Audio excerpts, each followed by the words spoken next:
मान्सूननं सोमवारपर्यंत मध्य महाराष्ट्र आणि मराठवाड्यातील बहुतांश भाग व्यापलाय। उर्वरित भागात प्रगती करण्यासाठी पोषक वातावरण तयार झालंय। दरम्यान राज्यामध्ये पुढचे 2 ते 3 दिवस अनेक भागात पावसाचा अंदाज आहे। आज कोकण आणि उत्तर महाराष्ट्रासह मराठवाड्यात हवामान खात्यानं ऑरेंज अलर्ट दिलाय। मान्सूनची वाटचाल अतिशय वेगानं होत असल्याचं दिसतंय। संपूर्ण कोकण, कोल्हापूर, सातारा, सांगली, सोलापूर आणि नगर जिल्ह्यात पावसाचं आगमन झालंय। ठाणे जिल्ह्यात यंदा सरासरीपेक्षा अधिक पावसाचा अंदाज हवामान विभागानं वर्तवलाय। त्यामुळे जिल्ह्यातील सर्व आपत्कालीन यंत्रणांनी सतर्क राहावं। रुग्णालयांमध्ये साथरोग नियंत्रणासाठी पुरेसा औषध साठा उपलब्ध करून ठेवावा, अशा स्पष्ट सूचना राज्याचे उत्पादन शुल्क मंत्री आणि ठाणे जिल्ह्याचे पालकमंत्री शंभूराज देसाई यांनी जिल्हा प्रशासनाला दिल्यात। धाराशिव जिल्ह्यातील उमरगा तालुक्यामध्ये जोरदार पावसानं हजेरी लावली। या पावसात नदी नाले ओसंडून वाहू लागलेत। पहिल्याच पावसात मोठ्या प्रमाणात शेतकऱ्यांमध्ये आणि धाराशिवकरांमध्ये आनंदाचं वातावरण आहे। सांगली जिल्ह्यात सर्वदूर पावसानं हजेरी लावली, त्यामुळे शेतकऱ्यांसोबत प्राणी पक्षी देखील आनंदित झालेत। पलूसच्या बुर्ली येथील बनसाब्बा वनामध्ये मोर पिसारा फुलवून थुईथुई नाचतात आणि हे विलोभनीय दृश्य कॅमेरामध्ये कैद झालंय। जळगावच्या चोपडा तालुक्यातील विजांच्या कडकडाटासह पावसानं हजेरी लावली। या पावसाचा कपाशीच्या पिकांना फायदा झालाय, तर वातावरणात गारवा पसरल्यामुळे नागरिक सुखावलेत। पंतप्रधान किसान सन्मान निधीचा 17वा हप्ता देखील लवकरच शेतकऱ्यांच्या खात्यात जमा होणार आहे। 5 ते 20 जून या काळात ई-केवायसी अपडेट करून देण्यासोबतच योजनेचा लाभ घेण्यासाठीची प्रक्रिया या वेबसाईटवरती सुरू आहे। त्यामुळे शेतकऱ्यांनी लवकरात लवकर ई-केवायसी करावी असं आवाहन करण्यात आलंय। ठाणे जिल्ह्यामध्ये यंदाच्या खरीप हंगामात सरासरी 60,000 हेक्टर शेती लागवडीखाली येणार आहे। यासाठी तब्बल 22,000 क्विंटल बियाणांची गरज असून तशी मागणी ठाणे जिल्हा परिषदेकडून शासनाकडे करण्यात आली आहे। 60,000 हेक्टरपैकी 56 हेक्टरवरती भात पिकाची लागवड केली जाणार आहे। येत्या 2 दिवसात राज्यभरातील सर्वच भागांमध्ये मान्सून बरसणार असून पुन्हा 3 ते 4 दिवसांचा खंड पडण्याचा अंदाज आहे। त्यामुळे शेतकऱ्यांनी पेरणीची गडबड करू नये। आपापल्या भागामध्ये 75 ते 100 मिलीमीटर पाऊस झाल्यानंतरच पेरण्या कराव्यात, असं आवाहन कृषी विद्यापीठातील तज्ज्ञांनी केलंय। पवन मावळातील मळवंटी ठुले इथे खरीप हंगामासाठी भात पीक तयारी जोरदार सुरू आहे। कृषी अधिकाऱ्यांच्या मार्गदर्शनाखाली इंद्रायणी वाणाच्या भातासाठी गादी वाफे तयार करण्यात आलेत। नाशिकच्या बाजार समित्यांमध्ये फळभाज्या आणि पालेभाज्यांची आवक घटल्यानं भाजीपाल्यांच्या दरात देखील मोठी वाढ झाली आहे। कोथिंबीर आणि कांदापातीनं 100 गाठली आहे। हिरवी मिरची, वालपापडी, घेवडा, दोडकी आणि कारल्याच्या दरात सुद्धा मोठी वाढ झाली आहे। सोलापूर जिल्ह्यातील शेतकऱ्यांसाठी वरदायिनी असलेल्या उजनी धरणात पाणी येण्यास सुरुवात झाली आहे। धरणानं निचांकी पातळी गाठली होती, मात्र गेल्या 3 ते 4 दिवसांपासून सुरू झालेल्या पावसामुळे धरणात जवळपास 1 टीएमसी पाण्याची वाढ झाली आहे। जळगाव जिल्ह्यातील 160 गावांमध्ये 186 विहिरींचे प्रशासनाकडून पाहणी करण्यात आली आणि चाळीसगाव तालुक्यामध्ये सर्वाधिक 33 गावात 46 टँकरद्वारे पाणी पुरवठा केला जातोय। काँग्रेसचे प्रदेशाध्यक्ष नाना पटोले यांच्या नेतृत्वाखाली काँग्रेसचं शिष्टमंडळ संध्याकाळी 5 वाजता राज्यपाल रमेश बैस यांची भेट घेणार आहेत। यावेळी ते राज्यातील महत्त्वाच्या मुद्द्यांवरती चर्चा करतील। गेल्या काही दिवसांपासून चांदीच्या भावात सतत मोठा चढउतार होत असल्याचं दिसतंय। चांदीच्या भावात 1,900 रुपयांची आता घसरण झाली आहे। त्यामुळे चांदीचा दर आता 89,300 रुपयांवरती आलाय। सोन्याच्या दरात सुद्धा 200 रुपयांची घसरण झाली आहे। कोकण रेल्वेचं पावसाळी वेळापत्रक 10 जूनपासून बदललंय, मात्र त्याचा मोठा फटका चाकरमान्यांना आणि प्रवाशांना बसलेला दिसतोय। मांडवी एक्सप्रेस तब्बल 1.5 तास उशिरानं धावत असल्याचा परिणाम कोकण कन्या एक्सप्रेसवरती सुद्धा झालाय। राज्यभरातील 1ली ते 8वीच्या मुलांसाठी एक राज्य एक गणवेश योजना लागू करण्यात येणार असून त्यासाठीचे आदेश जारी करण्यात आलेत। सर्व शाळांमध्ये स्थानिक महिला बचत गटांमार्फत शिलाई करून एकसमान रंगाचे 2 गणवेश उपलब्ध करून दिले जाणार आहेत। विद्यार्थ्यांना पहिल्या दिवशी गणवेशाची जोडी देण्याची घोषणा हवेत विरण्याची शक्यता आहे। विद्यार्थ्यांना 2 गणवेश देण्याचा निर्णय घेतलेला असताना अचानक एक गणवेश आणि दुसऱ्या गणवेशाचं कापड दिलं जाणार आहे। मात्र याची शाळा स्तरावरती अंमलबजावणी करण्यात अडचणी असल्याचं महाराष्ट्र राज्य प्राथमिक शिक्षक समितीने निदर्शनास आणून दिलं।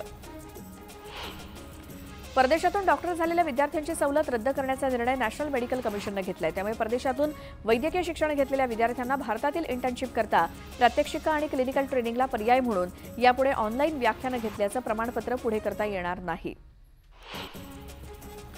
नीट निकालामध्ये झालेला गोंधळ आणि त्याबाबत विद्यार्थ्यांमध्ये असलेली नाराजी या सगळ्या पार्श्वभूमीवर सर्व राज्यातील पोलीस यंत्रणांना खबरदारी घेण्याच्या सूचना केंद्रीय गृह मंत्रालयाकडून देण्यात आल्या आहेत। नीट निकालाच्या पार्श्वभूमीवर काही व्यक्ती, शिक्षण संस्था विद्यार्थ्यांना चुकीची माहिती देत आहेत।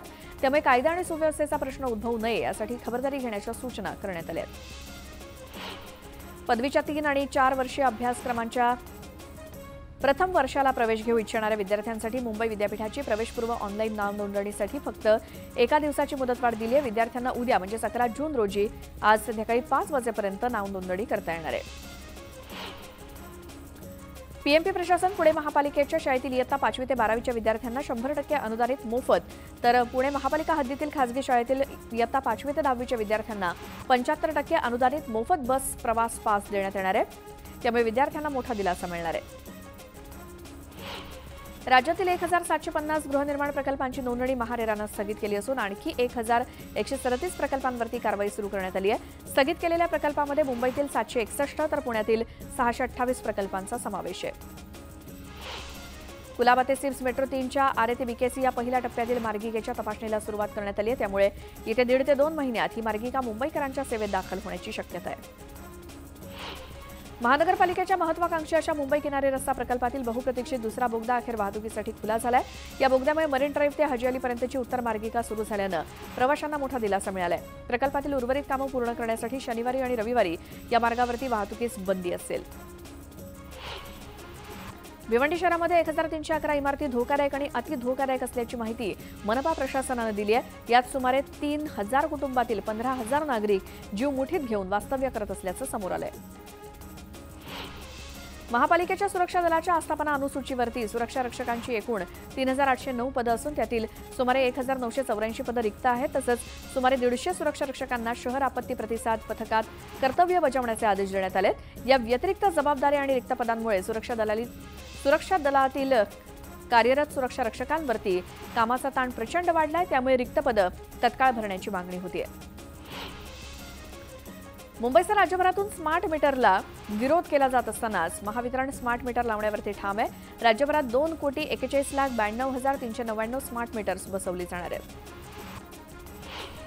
जळगाव शहरामध्ये केंद्र शासनाच्या पीएमई बस सेवा योजनेअंतर्गत 50 बसेस मिळणार आहेत। यात पालिकेने 3 प्रकारच्या बसेसची मागणी केली असून यात काही त्रुटी असल्यामुळे फेरनिविदा काढून पुन्हा केंद्र सरकारकडे पाठवण्यात येणार आहेत।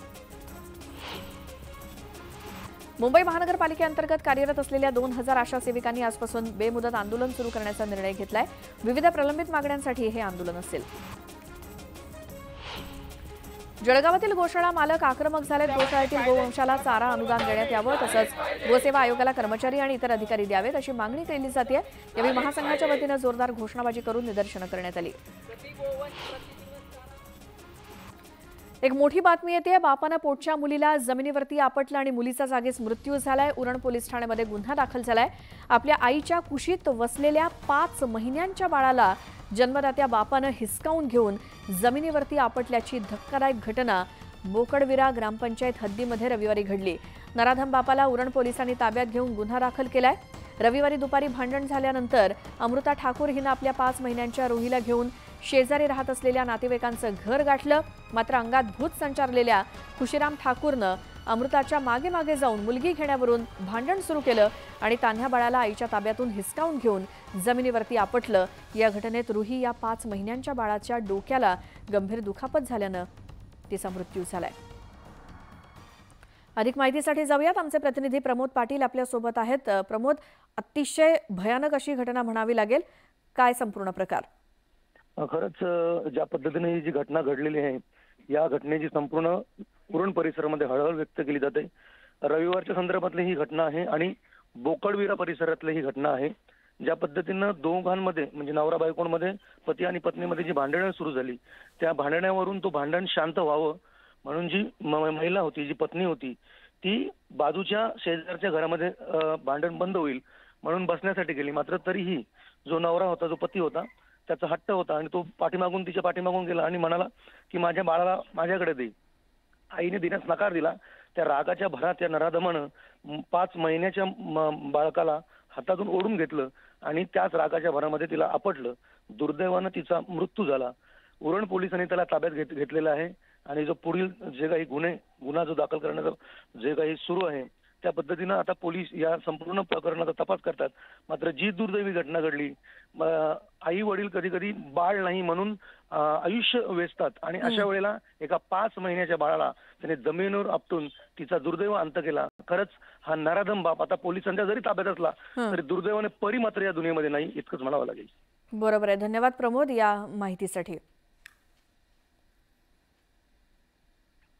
आणखी एक मोठी बातमी आहे. एका मद्यपी बापानं आपल्या 7 वर्षांच्या मुलाला दारूसाठी भीक मागून पैसे आणण्यासाठी चटके दिल्याची संतापजनक घटना जालन्यातल्या मंगळ बाजार परिसरात घडली आहे. या चिमुकल्यावरती सामान्य रुग्णालयात उपचार सुरू आहेत. चाइल्ड हेल्पलाईनच्या अधिकाऱ्यांनी या प्रकाराची गंभीर दखल घेत पोलीस ठाण्यात तसंच बाल कल्याण समितीला पत्रव्यवहार करून तक्रार दाखल केली आहे. मात्र या प्रकरणी पोलिसांनी अद्याप गुन्हा नोंद केलेला नाही. आरोपी बापाला कठोर शिक्षा देण्यात यावी अशी मागणी नागरिकांकडून होतीये.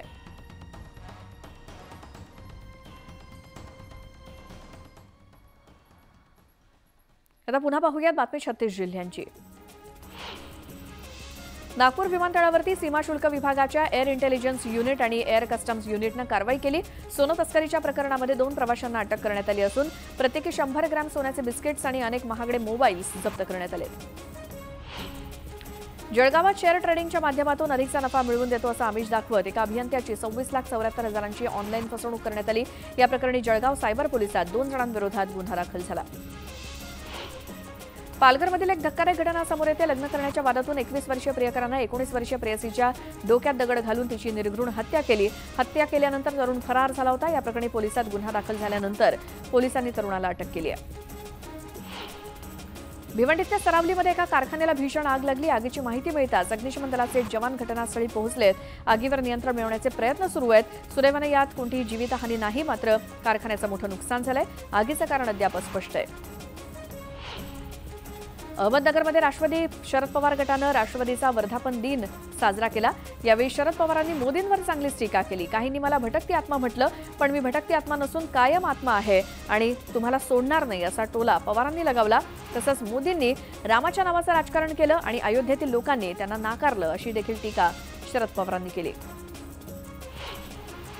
मोदी कॅबिनेटचा शपथविधी पार पडल्यानंतर खातेवाटप जाहीर करण्यात आलं. अमित शहा यांच्यावरती पुन्हा एकदा गृहमंत्रीपदाची जबाबदारी देण्यात आली आहे. तर राजनाथ सिंह यांच्याकडे संरक्षण मंत्रालयाची, तर परराष्ट्र मंत्रालय एस जयशंकर यांच्याकडे आणि परिवहन आणि रस्ते वाहतुकीची धुरा गडकरींकडे आहे. रेल्वे मंत्रालय पुन्हा एकदा अश्विनी वैष्णव यांच्याकडे.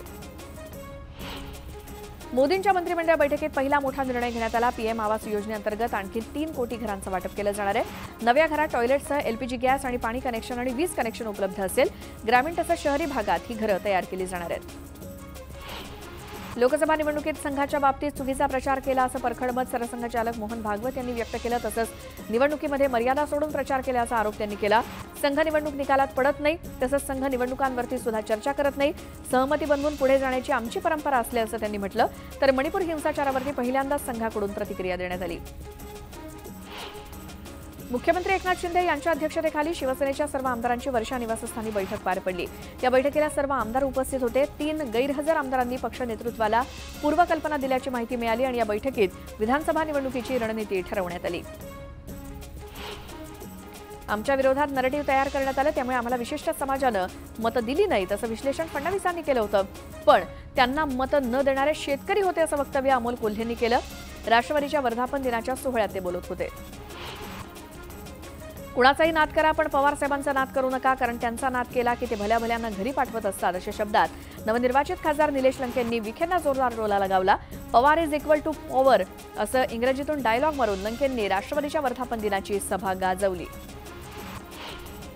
राष्ट्रवादी काँग्रेसचा 25वा वर्धापन दिन अजित पवार गटानं मुंबईत साजरा केला. गेली 24 वर्ष शरद पवार साहेबांनी पक्षाचं जे नेतृत्व केलं त्यासाठी मी कृतज्ञता व्यक्त करतो असं सांगताना अजित पवार क्षणभरासाठी भावूक झाले.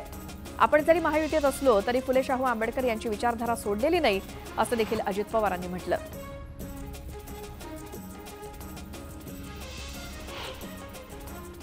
यानंतर नागपूरमधून एक मोठी बातमी. अंबाझरी तलावातील